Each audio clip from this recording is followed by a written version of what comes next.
Hello everyone, কেমন আছো তোমরা সবাই? তো আজকে তোমরা নিজের চোখেই দেখে নাও যে রসমালাই কেকের মধ্যে আমি কি সত্যিই রসমালাই দিয়ে থাকি।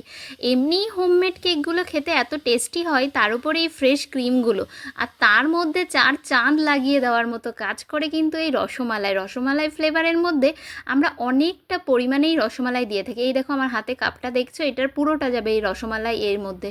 তো এই দেখো ফার্স্ট লেয়ারে আমি কতটা দিয়েছি, তারপর আমি সেকেন্ড লেয়ারটা বসিয়ে দিয়েছিলাম। সেকেন্ড লেয়ারেও এই জল দিয়ে, মানে সুগার জল যেটা হয় সেটা দিয়ে সোক করে ক্রিম দিয়ে তারপরের লেয়ারেও আবার আমরা রসমালাই কেক দিয়ে থাকি। আমার স্কুলে যাওয়ার পথে একটা দোকান ছিল মিষ্টির, মা যদি টিফিন কিনতে দিত আমি কিন্তু ওই দোকান থেকেই রসমালাই নয় সিঙ্গাড়া না হলে জিলিপি এইগুলো কিনে কিনে রাখতাম। আমার মিষ্টির দোকানের সব কিছুই বরাবরই ছোটবেলার থেকে অনেক পছন্দের।